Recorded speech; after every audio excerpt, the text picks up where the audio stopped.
حضرت جنید بغدادی دجلہ کے کنارے جا نکلے اور آپ کے شاگرد بھی تھے آپ کے ساتھ، تو وہاں بہلول ملے۔ بہلول ایک مجذوب تھے، تو کہا کہ چلیے ان سے ذرا بات کرتے ہیں۔ تو شاگردوں نے کہا یہ تو ایک دیوانہ شخص ہے اور آپ اس سے کیا ملیں گے؟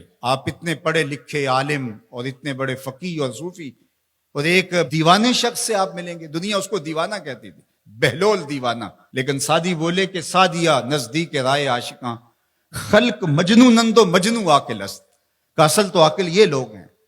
تو خیر حضرت جنید بغدادی گئے اور بہلول کو سلام کیا، کہا کہ آپ کون ہیں؟ تو کہا میں جنید بغدادی ہوں۔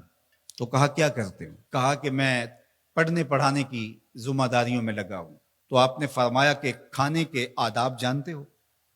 تو کہا کہ ہاں، ہاتھ دھوئے جائیں، بسم اللہ شریف پڑھی جائے، چھوٹا لقمہ لیا جائے اور چبا چبا کے کھایا جائے، اور اس کے بعد الحمدللہ کہا جائے۔ تو بہلول کہنے لگا کہ میں تو آپ کو بہت بڑا عالم سمجھتا تھا، آپ تو کھانے کے ادب کو بھی نہیں جانتے۔ اور اپنا کپڑا اٹھایا، جھاڑا اور ایک جانب چل دیے۔ شاگردوں نے کہا ہم نے آپ کو کہا تھا کہ اس شخص کے پیچھے جانے کا کیا فائدہ، یہ تو دیوانہ شخص ہے۔ تو کہا نہیں میں اس کے پیچھے چلتا ہوں۔ پھر آپ اس کے پیچھے بھاگے۔ تو پھر بہلول نے پلٹ کے دیکھا، کہا کہ کون ہو؟ کہا کہ میں جنید ہوں، آپ کو ملنے آیا ہوں۔ تو آپ نے پھر ایک سوال کیا، گفتگو لمبی ہو جائے۔ تیسری مرتبہ بھی جب وہ اپنا دامن چھاڑ کے گزرے تو پھر آپ آگے بڑھے۔ انہوں نے پوچھا کون ہو؟ انہوں نے کہا کہ میں ایک عام سا شخص ہوں، تو آپ کے پاس جو ہے وہ سیکھنے آیا ہوں۔ تو کہا کہ میں نے تم سے پوچھا تھا کہ کھانے کے آداب کیا ہیں، تو تم نے یہ بتایا تھا۔ کہا جی میں نے تو یہی پڑھا ہے اور میں نے یہی بتایا ہے۔ تو کہا کھانے کا سب سے پہلا ادب یہ ہے کہ لقمہ حلال کا ہو، باقی لقمے چھوٹے چھوٹے توڑ کے کھائے یا چبا چبا کے کھائے یا جو ہے وہ پانی پہلے پیے یا بعد میں پیے، کہا یہ باتیں بات کی ہے۔ سب سے پہلا ادب کھانے کا یہ ہے کہ لقمہ طیب ہو، لقمہ طاہر ہو، لقمہ پاکیزہ ہو۔ اللہ اکبر۔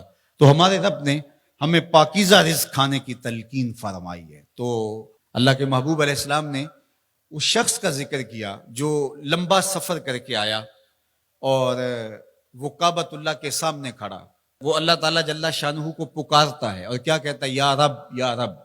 اشعث اغبر، اس کے بال بکھرے ہوئے ہیں اور اس کا لباس پھٹا ہوا ہے، پتہ گندہ سی حالت ہے، اور اللہ کے گھر کے سامنے کھڑا ہے، لمبے لمبے ہاتھ کر کے دعا مانگ رہا ہے، یا رب اے میرے اللہ، اے میرے اللہ۔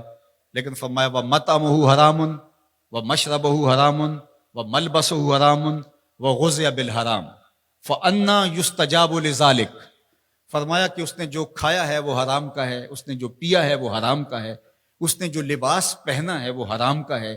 فرمایا اس کو جو غذا دی گئی ہے وہ غذا حرام کے مال سے اسے حاصل ہوئی تھی۔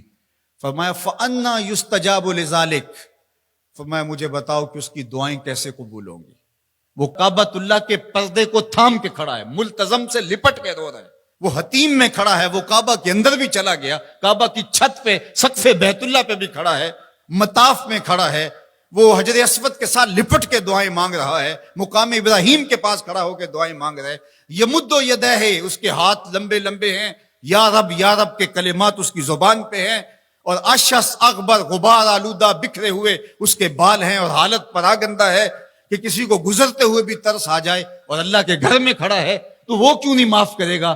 لیکن فرمایا مطعمہ حرام ومشربہ حرام وملبسہ حرام وغذی بالحرام، اس کا کھانا پینا لباس اور غذا حرام کی تھی۔ فَأَنَّىٰ يُسْتَجَابُ لِذَٰلِكَ، اس کی دعائیں کیسے قبول ہوں گی؟ بلکہ علماء نے لکھا کہ جو شخص حرام کمائی کھاتا ہے اس کی اپنی دعائیں تو قبول نہیں ہوتی، نیک لوگوں کی دعاؤں سے بھی اس کا حصہ نکال دیا جاتا ہے۔ جب اللہ کے بندے اولیاء کاملین دعائیں مانگتے ہیں اور وہ پوری امت کے لیے، پوری قوم کے لیے مانگ رہے ہوتے ہیں، لیکن اس شخص کا حصہ نکال دیا جاتا ہے جس کا رزق پاکیزہ نہیں ہے۔ اس لیے رزق کی پاکیزگی یہ بہت اہم ہے۔